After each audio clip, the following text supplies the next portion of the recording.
السلام علیکم، welcome back to my channel. کیسے ہیں آپ سب؟ امید کرتی ہوں ٹھیک ٹھاک ہوں گے، خیریت سے ہوں گے۔ اللہ تعالیٰ آپ کو خوش و خرم رکھیں، آباد رکھیں۔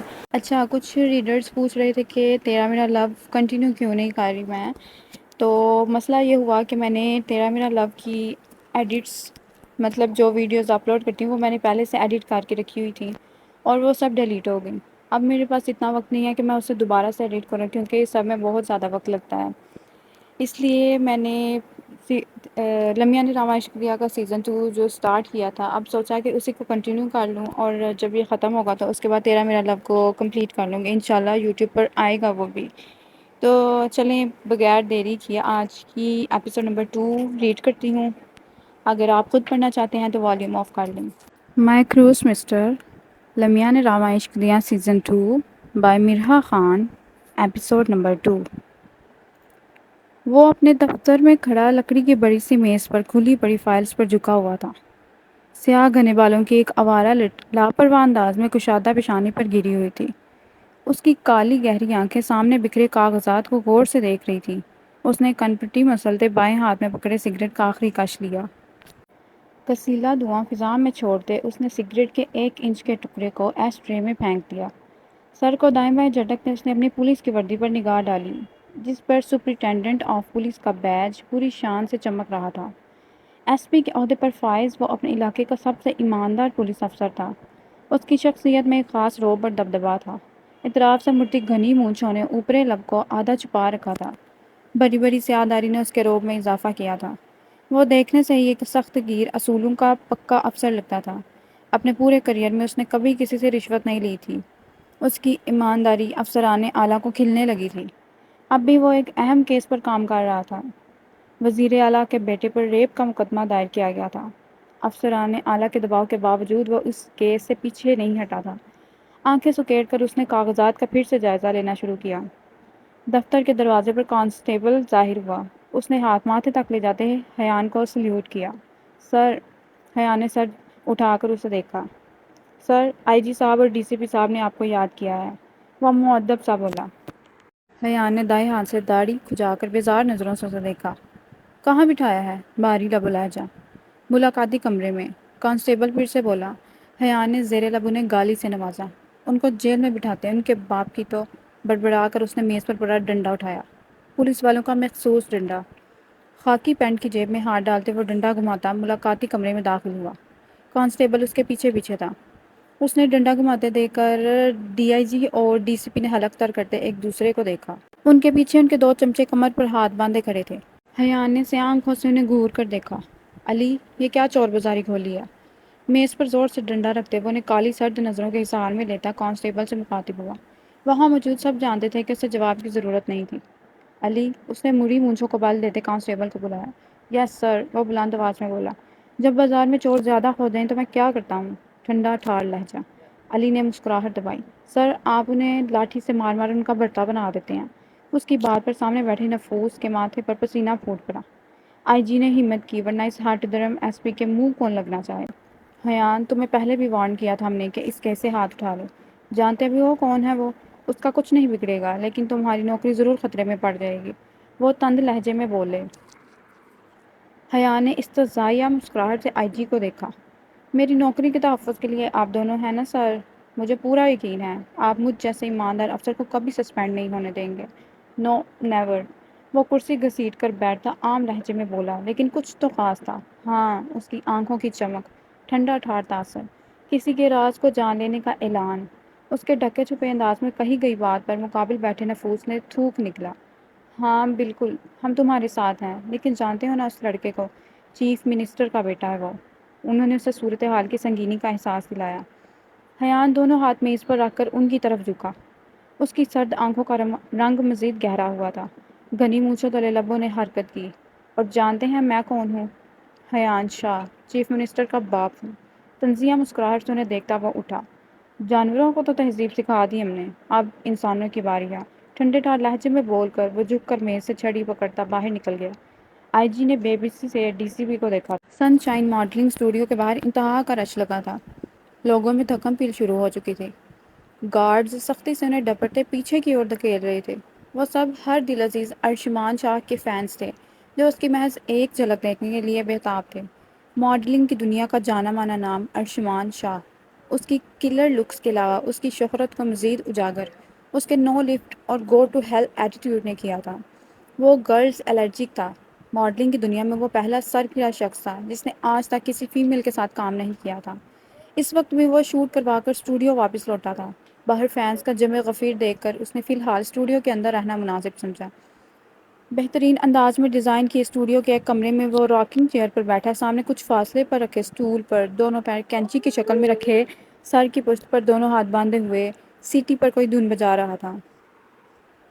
اس کے نقوش اور سٹائل اسے بے حد مغرور بناتے تھے۔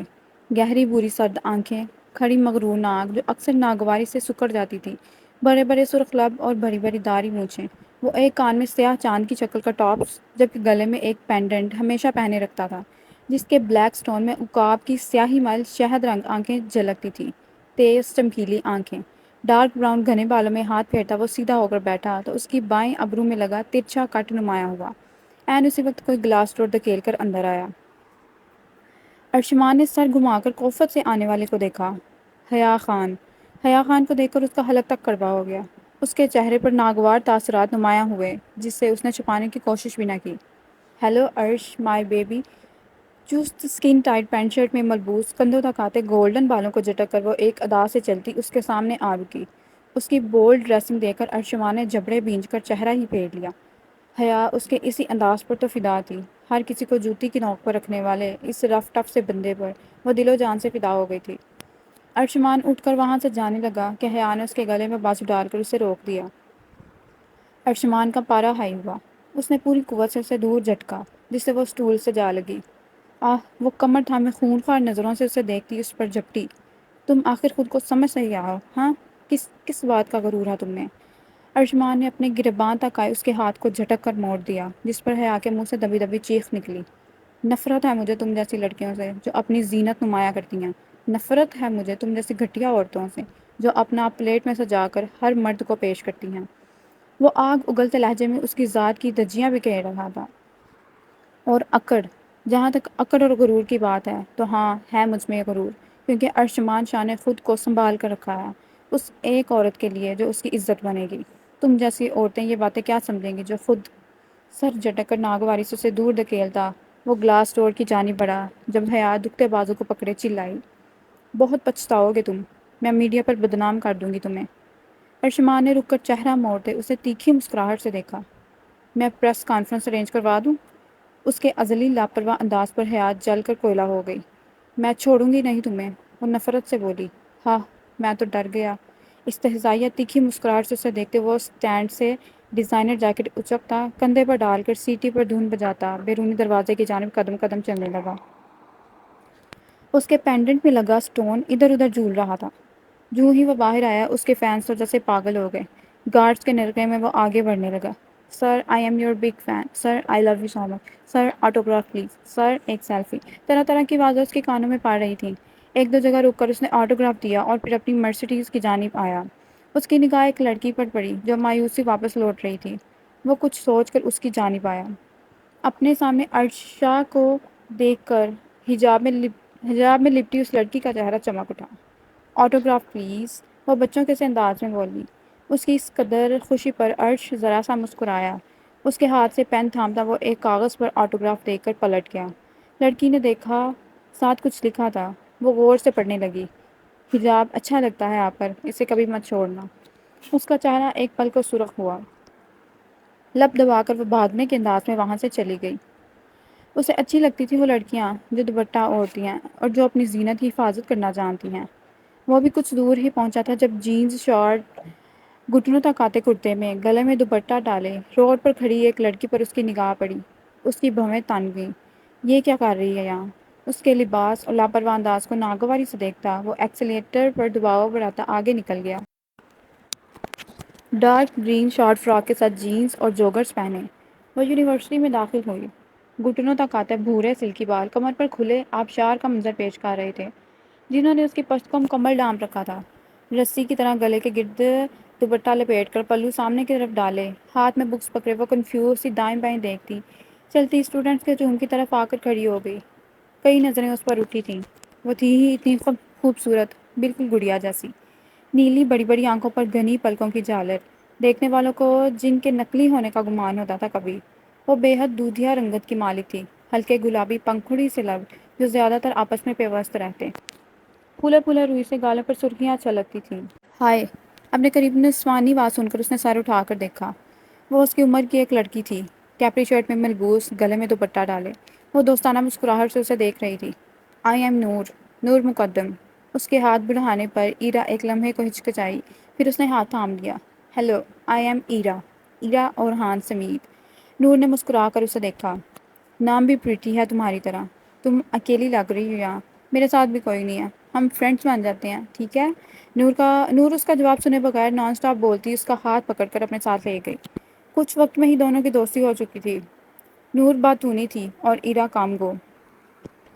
اسے سننے والا مل گیا تھا اور ایرا کو بولنے والا۔ وہ یہاں آ کر جتنی نروس تھی، اب نور کے ساتھ اتنی ہی پرسکون ہو چکی تھی۔ کیفے سے کچھ ریفریشمنٹ لینے کے بعد وہ پوری یونی گھوم رہی تھی۔ یار، اس سائڈ پر چلتے ہیں۔ نور نے ایرا کا ہاتھ تھاما۔ وہ دونوں 3 سیڑھیاں چڑھ کر ایک کوریڈور میں داخل ہوئیں، جہاں دائیں بائیں بہت سے رومز تھے، جن میں کچھ کلاسز تھی جبکہ کچھ آفسز تھے۔ کوریڈور پار کر کے وہ یونیورسٹی کی پچھلی جانب والی گراؤنڈ میں نکل آئیں۔ ایرا دلچسپی سے سب دیکھ رہی تھی۔ یہاں اسٹوڈنٹس کا رش قدرے کم تھا، بس اکا دکا اسٹوڈنٹس ہی نظر آ رہے تھے۔ وہ باتیں کرتی چہل قدمی کے انداز میں چل رہی تھی کہ سامنے سے آتے ایک لڑکے سے بری طرح ٹکراتے وہ زمین بوس ہوئی۔ نور نے گھبرا کر زمین پر گری ایرا کو دیکھا، جو کندھا سے ہلاتی ڈبڈبائی نظروں سے اسے دیکھ رہی تھی۔ نور کی تیوری چڑھی۔ اندھے ہو کیا، نظر نہیں آتا؟ آنکھوں کی جگہ بٹن فکس ہوئے ہیں کیا؟ اس کے زور سے بولنے پر شاہ رخ نے ابرو اچکا کر اس لڑکی کو دیکھا۔ اگر اسے پتہ چل جائے کہ وہ کون ہے تو کبھی اس کے سامنے منہ کھولنے کی جرات نہ کرے۔ شاہ رخ یہاں کیا؟ دانیال وہاں آتا اس سے پوچھتا رکا۔ اس نے زمین پر گری ایرا کو دیکھا جو نور کے ہاتھ بڑھانے پر اٹھ رہی تھی۔ شاہ رخ کی نظریں اس پر مرکوز پا کر وہ اپنی جیب میں ہاتھ ڈال کر وہیں کھڑا ہو گیا۔ نور نے سلگ کر ان دونوں نوابوں کو دیکھا۔ ان دونوں نے ایک جیسی ڈریسنگ کر رکھی تھی، سفید ٹی شرٹ کے ساتھ بلو جینز جو گھٹنوں سے پھٹی تھی۔ شرٹ کے اوپر بلو جینز کی جیکٹ پہنے وہ اچھے خاصے ہینڈسم لڑکے تھے۔ شاہ رخ نے ہاتھ میں بینڈز پہن رکھے تھے۔ کیا اب گھور کیوں رہے ہو ہمیں؟ کیا ہم سے پہلے حسین لڑکیاں نہیں دیکھی؟ نور آنکھیں گھما کر بولی تو دانیال نے محظوظ ہو کر اسے دیکھا۔ البتہ شاہ رخ مغرور نظروں سے کنفیوز کھڑی ایرا کو دیکھ رہا تھا۔ نہیں، اس نے ایرا سے نظریں ہٹاتے نور کی بات کا جواب دیا۔ چلو اچھا ہے اب دیکھ لی نا؟ نور بال جھٹک کر دیدے گھماتی گویا ہوئی۔ نور چلو یہاں سے۔ ایرا اس کی کوہنی تھامتی وہاں سے جانے لگی کہ ایک ماڈرن سی لڑکی ان کے پاس آ کر رکی۔ شیری، تمہیں کب سے ڈھونڈ رہی ہوں میں بیبی۔ وہ شہریار کا بازو پکڑتی جانچتی نظروں سے ان دونوں کو دیکھنے لگی۔ نور نے کوفت سے آنکھیں گھمائیں۔ اس کی کمی تھی بس، وہ بڑبڑائی۔ ان مڈل کلاس لڑکیوں سے دور ہی رہو تم دونوں، جہاں امیر لڑکے دیکھیں ان سے چمٹ جاتی ہیں۔ نور کی بربراہٹ پر وہ تپ کر کہتی شاہ رخ اور دانیال کو لے کر وہاں سے جانے لگی۔ نور کے سر پر لگی تلووں پر بجی۔ او بہن، یہ تو سب کو ہی نظر آ رہا ہے کہ کون چمٹ رہا ہے اور کون نہیں، پہلے اپنے آپ کو دیکھو۔ آ جاتی ہیں دوسروں کو باتیں کرنے والی لچھو باندریاں۔ نور کے تب کے کہنے پر دانیال نے مسکراہٹ چھپانے کو منہ پھیر لیا۔ جبکہ شاہ رخ نے سائڈ اسمائل دی۔ اس لڑکی کا چہرہ اہانے سے سرخ پڑ گیا۔ اس سے پہلے وہ کچھ کہتی دانیال نے اسے روک دیا۔ چلو رضیہ، چھوڑو انہیں۔ نور کا کہکہا ابل پڑا۔ ہیں رضیہ؟ اس شکل پر یہ نام؟ کہیں یہ وہی رضیہ تو نہیں جو گنڈوں میں پھنس گئی تھی؟ اس پر ہنستی وہ ایرا کا ہاتھ پکڑ کر وہاں سے چلی گئی۔ دانی، کتنی دفعہ کہا ہے مجھے اس نام سے مت بلایا کرو، جسٹ کال می زی، آئی سمجھ؟ تن کر کہتی وہ پیر پٹک کر چلی گئی۔ دانیال نے کندھے اچکائے اور شاہ رخ کے ساتھ کیفے کی طرف بڑھ گیا۔ تو جناب، کیسی لگی آج کی ایپیسوڈ؟ میں اس ناول کو لے کر بہت زیادہ ایکسائٹیڈ ہوں، کیونکہ یہ ناول لکھتے ہوئے مجھے بہت اچھا لگ رہا ہے، بہت ایکسائٹیڈ ہو جاتی ہوں اور مجھے پورا یقین ہے کہ آپ لوگوں کو بھی بہت مزہ آنے والا ہے۔ آگے کی سٹوری بہت انٹرسٹنگ ہونے والی ہے، بہت سے مزیدار کریکٹرز ہیں اس ناول میں، اور آپ کو ایک بہت بڑا جھٹکا بھی ملنے والا ہے، تو تیار رہیں اس سب کے لیے اور مجھے سپورٹ کرتے رہیں۔ چینل کو سبسکرائب لازمی کر دیں اور اپنے ریویوز دینا مت بھولیے۔ ملتے ہیں اگلی ایپیسوڈ کے ساتھ، جو کہ ایک دن کے گیپ سے آئے گی۔ دعاؤں میں یاد رکھیں، اپنا بہت سارا خیال رکھیں۔